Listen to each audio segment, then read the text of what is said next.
আসসালামু আলাইকুম রাহমাতুল্লাহ। সম্মানিত সুধী, আশা করছি আপনারা সবাই ভালো আছেন। হ্যাঁ, গতদিনে আপনাদের সামনে একটি টিউটোরিয়াল দেখিয়েছিলাম যেখানে কিভাবে বোর্ড সহ জাতীয় বিশ্ববিদ্যালয়ের পরীক্ষাগুলো পরিচালনায় আমাদের হেল্প হতে পারে এই কাজগুলো। তো আজকে ঠিক এ ধরনের একটি বিষয়, অর্থাৎ জাতীয় বিশ্ববিদ্যালয়ের আন্ডারে যে পরীক্ষাগুলো আমরা পরিচালনা করি সেই পরীক্ষায় যে টপশিটগুলো প্রেরণ করতে হয় পরীক্ষা শেষে, দিন শেষে, সেটি খুব সহজেই আমরা কিছু কাজ মেনটেন করলে তৈরি করতে পারি। তো চলুন যা যাক এটি কিভাবে করা যায় দেখে নিই।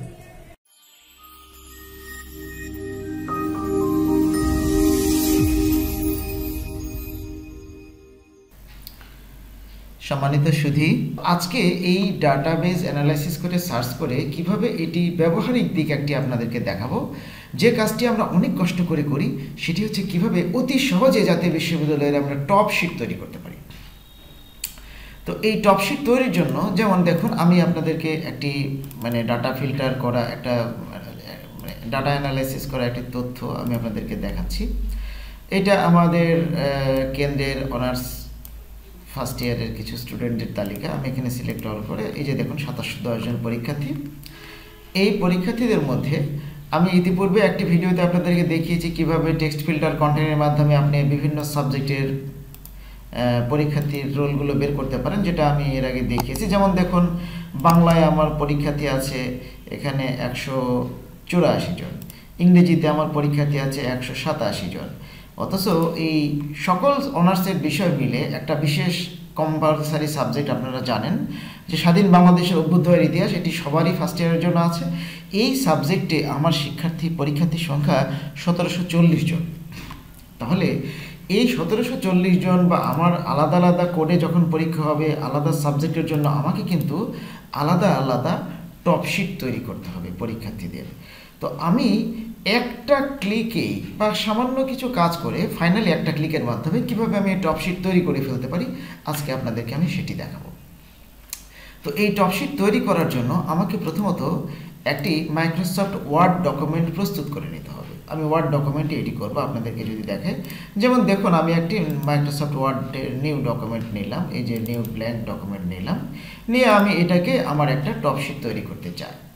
তো এই টপশিট তৈরি করার জন্য আমি যেটি করব, প্রথমত আমার এটার পেজ লেআউটে গিয়ে আমি এটার পেজ সেটআপে মার্জিনটা ঠিক করে নেব, কারণ আমি এটার হেডার ফুটারের মাধ্যমে এই কাজটি করতে চাই। জাতীয় বিশ্ববিদ্যালয়ের যে টপশিটের এটা আছে এটা আমি স্ক্যান করে এখানে বসাতে চাই। তো প্রথমত আমি এটার মার্জিনটা দেখুন, আমি টপে 3.9 ইঞ্চ এটার মার্জিন রাখছি, কারণ আমি একটা হিসাব করে দেখেছি 3.9 রাখলে এটা ভালোভাবে করা যায়। বটমে আপনি দেখুন, এখানে আপনি 4 ইঞ্চি রাখেন, 4 ইঞ্চি। এই যে দেখুন, এখানে আমি 4 ইঞ্চি করে দিলাম। লেফট রাইটে আমার 1 ইঞ্চ করে থাক, তাহলে আমি এটা পারবো। আর পেপার আমার লেটার সাইজ বা A4 আপনি করে নিতে পারেন। আচ্ছা থাক, এটাই 8.5/11 আছে। লেআউটে গিয়ে আপনি হেডার ফুটার এখানে 0 করে দেন, কারণ আমি হেডার ফুটারে এখানে কাস্টম হেডার ফুটার নিয়ে আসবো। এখানে 0 করে আপনি ওকে করে বেরিয়ে গেলেন। তার মানে আপনার পেজের উপরে 3.9 ইঞ্চি মার্জিন আছে, নিচের দিকে 4 ইঞ্চি মার্জিন আছে, আর বাকিটুকু আপনার বডি থাকলো। এখন আমি কি করব, এই পেজের এই 3.9 ইঞ্চিতে হেডার নিয়ে আসবো। এখানে আপনাদেরকে এটা মিনিমাইজ করে একটু দেখে আসি। জাতীয় বিশ্ববিদ্যালয়ের যে টপশিট পেজ আমরা পাই, এই যে দেখুন, আমি আগে থেকে এটি স্ক্যান করে দুটো পার্টে ভাগ করে রেখেছি। এই যে উপরের একটি অংশ আর এইটা হচ্ছে নিচের অংশ। তাহলে এই উপরের অংশ আর নিচের অংশের মাঝেই তো আমাদের শিক্ষার্থীদের রোলগুলো বসাতে হয়। তো আমি ওই মাঝেরটাকে বডি বানিয়ে ফেলে এটাকে আপনাদেরকে দেখাবো। তাহলে এটা ক্লোজ করলাম। এই ইমেজটা আমার কোথায় আছে আমি দেখালাম আপনাদেরকে। এখন আমি এটা ক্লোজ করে আমার যে ওয়ার্ড ডকুমেন্ট সেখানে আমি এটাকে হেডার এবং ফুটার সেট করতে চাই। তাহলে হেডার ফুটারের জন্য আপনি ইনসার্টে যাবেন, ইনসার্টে গিয়ে এই যে প্রথমত হেডারে যান। হ্যাঁ, হেডারে গিয়ে আপনি এই যে এডিট হেডার এখানে যাবেন, এডিট হেডারে গিয়ে আপনি ইনসার্ট পিকচার করবেন। পিকচারে আমার ওই পিকচার যেখানে আছে আমি সেখান থেকে দেখিয়ে দিচ্ছি। দিস ডিভাইস, আমার এই পিকচারটা আছে আমার ডেস্কটপে, আমি রেখেছি ডেস্কটপে আমি টপশিট নামে, এই যে দেখুন এখানেই রেখেছি। তাহলে এইটা হচ্ছে আপার, মানে উপরের পার্ট। তাহলে এইটা আমি সিলেক্ট করে ইনসার্ট করলাম। এই যে দেখুন, আমি যেখানে হেডারের জন্য যে জায়গাটা রেখেছিলাম সেখানে কিন্তু এই ছবিটা ইনসার্ট হলো। এখন আমি এই ছবির উপর ডাবল ক্লিক করে বা এর র্যাপ টেক্সটে গিয়ে এটা বিহাইন্ড টেক্সট করে নেব, যাতে আমি এখানে যতই টেক্সট ইনসার্ট করি না কেন এই পিকচারটা যেন আমার পেছনে থাকে, বিহাইন্ডে থাকে। এখন আমি এটাকে অবশ্যই ইচ্ছা মতো টানা চেঞ্জটাও করতে পারবো। এই কর্নার থেকে টেনে এটাকে সুন্দর করে আমি একেবারে ডানে বামে সোজা করে আমি একটু কেটেও, বাম দিকে আমার বেশি ফাঁকা জায়গা আছে, আমি মনে করেন এত রাখতে চাচ্ছি না, এই ক্রপ থেকে এটা কেটে ফেলে দিলাম, দিয়ে এটাকে আবার টেনে আমি আমার সুন্দর করে এই হেডারের যে জায়গাটুকু রেখেছিলাম সেই জায়গার জন্য দেখুন আমি এটা সুন্দর করে অ্যাডজাস্ট করে দিলাম, বা এটাকে আরেকটু উপরে তুলে দিয়ে অ্যাডজাস্ট করে দিলাম। আচ্ছা, এখন আমি যেটা করব, যেমন মনে করেন পরীক্ষার তারিখ, পরীক্ষার নাম, এগুলোতে আমি ইচ্ছামতো টেক্সট বক্স ইনসার্ট করে আমি এই লেখাগুলো লিখব। যেমন দেখুন, আমি ইনসার্টে গিয়ে এখানে একটা টেক্সট বক্স আনতে চাচ্ছি, একেবারে সিম্পল টেক্সট বক্স। এটাকে আচ্ছা, আমি ধরুন এখানে তারিখটা দিয়েই নিই, আজকে হচ্ছে মনে করেন একটা তারিখ দিলাম, হ্যাঁ ধরি 22/01/2021 এটা তারিখ দিচ্ছি। এখন এই তারিখটা আমি এই টেক্সট বক্সটা একটু সাইজ মতো করে নিয়ে এইটাকে এই যে তারিখের ঘরে এখানে নিয়ে এসে বসিয়ে দিলাম। এখন আপনি চাচ্ছেন ওই ডট ডটটা হারিয়ে গেল ওটাকেও রাখবেন, তাহলে আপনি এই টেক্সট বক্সের এই যে আপনার শেপ ফিলে গিয়ে আপনি নো ফিল করে দেন, দেখুন এই যে ডট ডট দেখা যাচ্ছে। তারপর আপনি এখানে এই টেক্সট বক্সের আউটলাইন দেখতে পাচ্ছেন, আপনি এটাও তাড়িয়ে দিতে চাচ্ছেন, তাহলে শেপ আউটলাইনে গিয়ে নো আউটলাইন করে দেন, দেখুন আপনার একেবারে মনে হচ্ছে সুন্দর টেক্সট আপনি এখানে লিখে দিয়েছেন। তাহলে এখানে আপনি তারিখ হয়ে গেল। এখন আপনি এইখানে আপনি পরীক্ষার এই টেক্সটটা বক্সটাকে আমি কপি করলাম, জাস্ট কন্ট্রোল ধরে ড্র্যাগ করলাম, কপি হয়ে যায়, আপনারা অনেকেই জানেন, বা আপনি নতুন টেক্সট বক্স নিয়েও করতে পারেন। এটা নিলাম এই জন্য যে আমার এই কাজগুলো করাই আছে, শেপ সাইজ ঠিক করা আছে। এখন মনে করেন আপনি এখানে লিখছেন যে আচ্ছা আপনি বাংলায় লিখেন, আমি বাংলায় যদি লিখি, আমি বাংলা কিবোর্ডটা ঠিক করে নিলাম, আপনি এখানে লিখছেন মনে করেন অনার্স প্রথম বর্ষ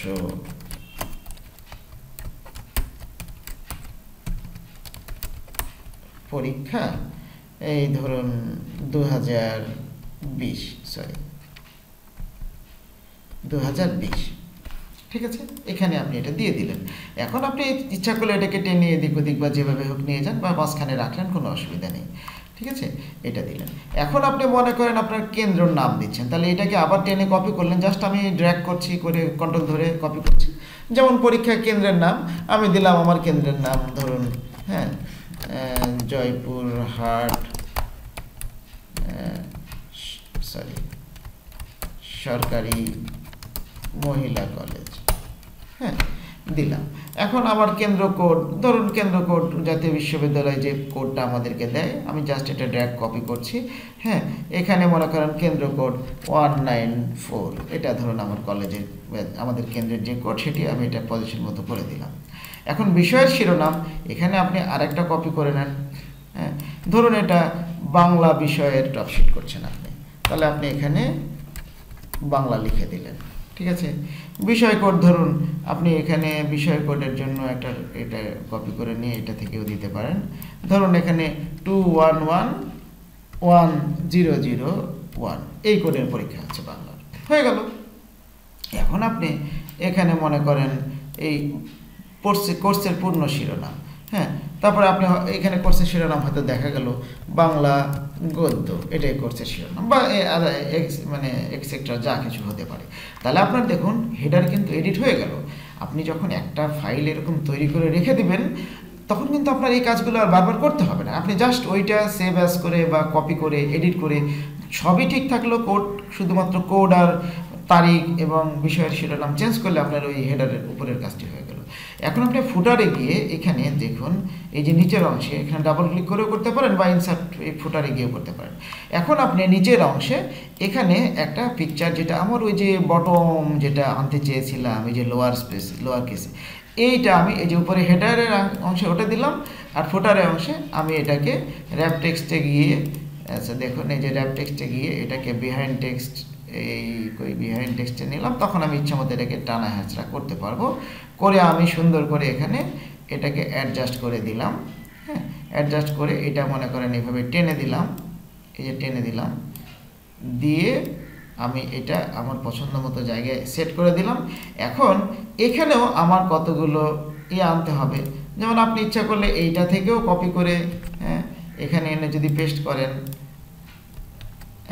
ওইটা আপনার এখানে আসলো, বা আপনি নতুন করে একটা নিতেও পারেন। এখানে আপনার এই যে পরীক্ষার্থীর মোট সংখ্যা, মনে করেন আপনার বাংলায় পরীক্ষার্থী আছে 187 জন, তাহলে এখানে 187, তাহলে আপনি এখানে 187, আপনি ইচ্ছা করলে এখানে জন লিখে দেন, 187 জন। বহিষ্কৃত সংখ্যা যদি আপনার থাকে আপনি লিখবেন, এরকম আরেকটা টেক্সট কপি করে নিয়ে লিখবেন, বা আপনার যদি না থাকে আপনি জাস্ট নাই লিখে দিতে পারেন, ধরলাম আমার বহিষ্কার নাই। অনুপস্থিত পরীক্ষার্থীর সংখ্যা ও রোল নাম্বার, মনে করেন আপনি এরকম আরেকটি কপি করে নিলেন। অনুপস্থিত পরীক্ষার্থীর সংখ্যা আপনি দিলেন মনে করেন 5 জন। 5 জন দিয়ে আপনি তার রোল নাম্বারগুলো দিচ্ছেন, কোন কোন অনুপস্থিত আপনি কেন্দ্রে পেয়েছেন দিয়ে দিলেন। তাহলে 5 জন যদি অনুপস্থিত হয়, তাহলে আপনি এই টপশিটের সাথে খাতার সংখ্যা কতগুলো পাঠাচ্ছেন, তাহলে কত হবে? 182টি হবে, বা 182টি বা 182 খানা, এটা এতটি খাতা। এখন আপনি এই তারিখের ঘরে যে তারিখটা, মানে এটা আমাদের ভারপ্রাপ্ত কর্মকর্তার স্বাক্ষরের পাশে যে তারিখটা, আপনি এখানে তারিখ দিয়ে দিলেন, মনে করুন 22/1/2021, এখানে ভারপ্রাপ্ত কর্মকর্তার স্বাক্ষর হয়ে গেল। তাহলে আপনার এই টপশিটের উপরের হেডার এবং ফুটারের, যেটা জাতীয় বিশ্ববিদ্যালয়ের মূল পার্ট, এইটার কাজগুলো আপনার বেসিক কাজ হয়ে গেল, মনে করেন আপনার মূল কাজ শেষ। এখন আপনি এর বডির কাজটা করবেন, যে মূল বডিতে যেগুলো শিক্ষার্থীদের রোলগুলো আসবে। এখন এই বডি এডিটের জন্য আপনি এখানে জাস্ট ডাবল ক্লিক করুন, দেখুন আপনার হেডার ফুটার থেকে আপনি মাঝখানে বেরিয়ে এসেছেন। এখন আমরা জানি একটা টপশিটে 200 জন শিক্ষার্থীর, 200 জন পরীক্ষার্থীর রোল আমরা অ্যাড করতে পারি বা দিতে পারি। তাহলে 200 জন পরীক্ষার্থীর রোল অ্যাড করার জন্য আমাকে এমন কিছু সেটিং এখানে করে নিতে হবে যেটাতে আমি 200 জনের রোল অ্যাড করতে পারি। তো আমি এর জন্য যেটি করেছি, এই দেখুন, আপনি লেআউটে গিয়ে কলাম, এই যে কলামে গিয়ে আমি এখানে মোর কলামে আমি টোটাল 10টা কলাম নিয়েছি, এখানে 10টা কলাম, এই যে 10টা কলাম নিয়ে ওকে করলাম। তার মানে আমার এখানে কিন্তু এরকম 10টা কলাম তৈরি হলো। এখন আমার শিক্ষার্থীদের তালিকার রোলগুলো আমি এই 10টি কলামে পেস্ট করতে চাই। দুঃখিত, আজকের ভিডিও টিউটোরিয়ালটি একটু বড় হয়ে যাচ্ছে, আপনারা একটু মনোযোগ দিয়ে দেখুন। আর আপনাদের জ্ঞাতার্থে বলছি যে এই টোটাল রেডি করা একটি কাজ আমি আমার গুগল ড্রাইভে আপলোড করে তার লিঙ্ক আপনাদেরকে পাবলিক করে দেব। আপনারা ইচ্ছা করলে এটি ডাউনলোড করে জাস্ট এই নামগুলো চেঞ্জ করে এই কাজগুলো করতে পারবেন। আচ্ছা, এখন আপনি যদি নিজে করতে চান, আমি বেসিকটা দেখিয়ে দিই। এখানে আমরা এই যে পরীক্ষার্থীদের তালিকায়, যেমন এখানে বাংলার 184 জন পরীক্ষার্থী মনে করেন আমি এখানে পেয়েছিলাম। তাহলে আমি এদের এই টোটাল রোলগুলো যেটা ফিল্টার করে বের করেছিলাম, এই 184 জনের এই রোলটা আমি কি করলাম, কপি করলাম। কপি করে এই যে ওয়ার্ড ডকুমেন্ট যেটা নিয়েছি, এখানে আমি ডিরেক্ট পেস্ট করব না, কারণ এটাকে আমার তো টেবিল আকারে আসবে। আমি এখানে মনে করেন Ctrl+N দিয়ে মাইক্রোসফট ওয়ার্ডের একটি নতুন ডকুমেন্ট নিয়ে আমি এখানে Ctrl+V দিয়ে পেস্ট করলাম। দেখুন আমার এই 184 জনের একটা টেবিল কিন্তু এখানে পেস্ট হয়েছে। এখন আমি কি করব, এই সেলগুলোকে মার্জ করব। এই টেবিলটাকে এখানে যখন চতুর্মুখী তীর হবে, আপনি এখানে এরকম ক্লিক করবেন, এটা তখন সিলেক্ট হয়ে যাবে। এখন আমি কি করব, এই লেআউটে গিয়ে মার্জ সেল, দেখুন মার্জ সেল করলাম, সেলগুলো সব মার্জ হয়ে গেল, টেবিলের ভেতরে সব ডাটা এখন একটাই সেলে থাকলো। এখন আমি জাস্ট এই সিলেক্ট অবস্থাতেই Ctrl+C দিয়ে এই টোটাল টেবিলের ডাটাকে কপি করে নিলাম। কপি করার পরে এবার দেখবেন মজা, আমরা এখানে যে মানে তৈরি করে রেখেছিলাম 10টা কলামে, এখানে গিয়ে জাস্ট Ctrl+V দিয়ে পেস্ট করলাম।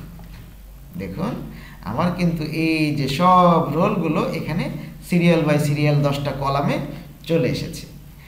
এখন কথা হচ্ছে এখানে আমার কতগুলো এসেছে, আমি এখানে এমনভাবে, যেমন এখানে আমার পার কলামে এসেছে আপনার কত 15-17টা করে এসেছে। আমি চাচ্ছি প্রত্যেকটা কলামে যদি আমার 20টা করে আসে, তাহলে আমি 10টা কলামে ভাগ করে নিয়েছি, এতে আমার টোটাল 200 জনের রোল আসবে, বা আমার যদি 187-84 যাই থাক সেটি আসবে। এর জন্য আমাকে একটা সেটিং আমি অনেক গবেষণা করে দেখেছি যে এটার টোটাল ফন্ট সাইজ আমি যদি Ctrl+A দিয়ে মনে করেন হোমে গিয়ে ফন্ট সাইজ যদি আমি এখানে 10 করে দিই, দিয়ে মনে করেন Ctrl+A দিয়ে আমি কি করব, জাস্ট এখানে প্যারাগ্রাফে যাব। প্যারাগ্রাফে গিয়ে দেখুন আমি এর স্পেসিংটা, লাইন স্পেসিংটা এক্স্যাক্টলি 11 পিটি যদি করে দিই তাহলে আমার দেখুন কাজটা শেষ। তাহলে এখানে প্রত্যেকটা কলামে আমার কিন্তু 20 জন করে শিক্ষার্থীর রোল আছে। আপনি একটু যদি দেখুন, এই যে হ্যাঁ, এই যে এখানে কয়টা আছে, 20টা আছে, ঠিক আছে। এবং এই যে 20টা করে আমার 184টা, 184-র মধ্যে 20টা আমি এখানে সিলেক্ট করেছি। এই যে এখানে দেখুন 4টা, তাহলে এখানে এই মোটটাতে এই 9টাতে আছে 180, হ্যাঁ, 9 × 18 180, আর এখানে 4টা। আমার যদি 200টা হয় তাহলে আমি এখানে সবগুলো পাবো। এখন আমার এই ফরম্যাটটাও আমি রেখে এই কাজটি করতে পারি, হ্যাঁ। যেমন আপনাকে যদি আমি এই যে স্বাধীন বাংলাদেশের অভ্যুদয়ের ইতিহাসে আমার 1740 জন পরীক্ষার্থী আছে, আমি এক কমান্ডে এই 1740 জনের যতগুলো আমার আসবে, অর্থাৎ টপশিটের পেজ আসবে, আমি কিন্তু একবারে এটাকে তৈরি করে ফেলতে পারি। আপনাদেরকে একটু দেখাই। এই যে আমি 1740টা সিলেক্ট করছি, একটু সময় নেব এটা সিলেক্ট করার জন্য। এই যে দেখুন আমার কিন্তু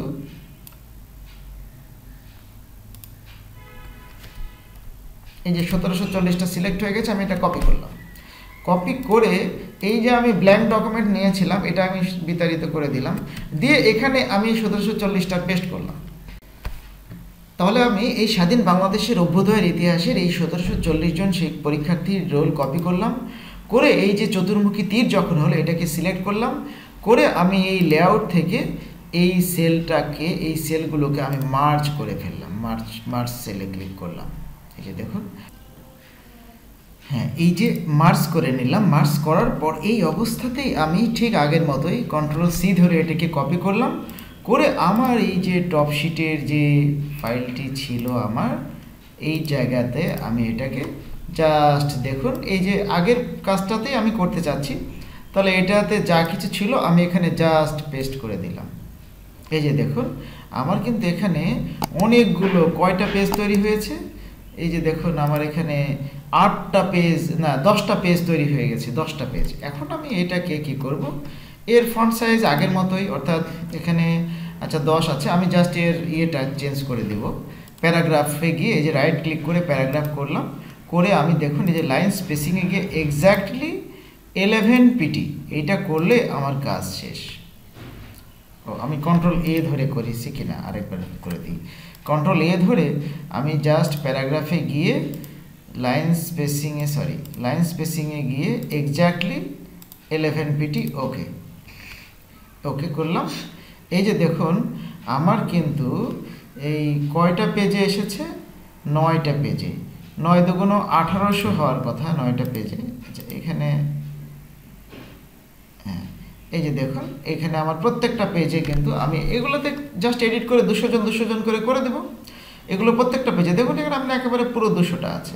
আপনি যদি এখানে লক্ষ্য করুন এই যে 1743-এর মধ্যে এখানে আমার 200টা আছে। আমি যদি সিলেক্ট করে দেখাই আপনাকে, এই যে একটা পেজের এটা, এই যে দেখুন 200 অফ 1743। তাহলে এভাবে আমি ইচ্ছা করলেই একটা ক্লিক করে মার্জ করে আমি আমার এই টপশিট তৈরি করে ফেলতে পারি। এখানে আমি শিরোনাম চেঞ্জ করে দেবো স্বাধীন বাংলাদেশের অভ্যুদয়ের ইতিহাস, এটা যেহেতু আপনাদের আগে দেখিয়েছি ওইটার সাথে এটাকে জাস্ট, অনেক বেশি পরীক্ষার্থী হলেও আপনি একইভাবে কপি করে কিভাবে একটি টপশিট বা একটা দিনের টপশিট তৈরি করে ফেলতে পারেন সেটি আপনাদেরকে দেখালাম। তো সম্মানিত সুধী, আপনারা দেখলেন কিভাবে একটি এক্সেল শীট থেকে মাইক্রোসফট ওয়ার্ডের হেডার এবং ফুটার ব্যবহার করে খুব সহজে অল্প পরিশ্রমে জাতীয় বিশ্ববিদ্যালয়ের পরীক্ষা পরিচালনার একটি টপশিট আপনি তৈরি করে ফেলতে পারেন। তো যদি আপনার কাছে ভিডিওটি ভালো লাগে অবশ্যই লাইক কমেন্ট করে উৎসাহিত করবেন এবং শেয়ার করে আপনার আরো ফ্রেন্ডদের জানিয়ে দেওয়ার সুযোগ করে দেবেন। তো ঠিক আছে, ভালো থাকবেন, আল্লাহ হাফেজ, আসসালামু আলাইকুম ওয়া রাহমাতুল্লাহি ওয়া বারাকাতুহু।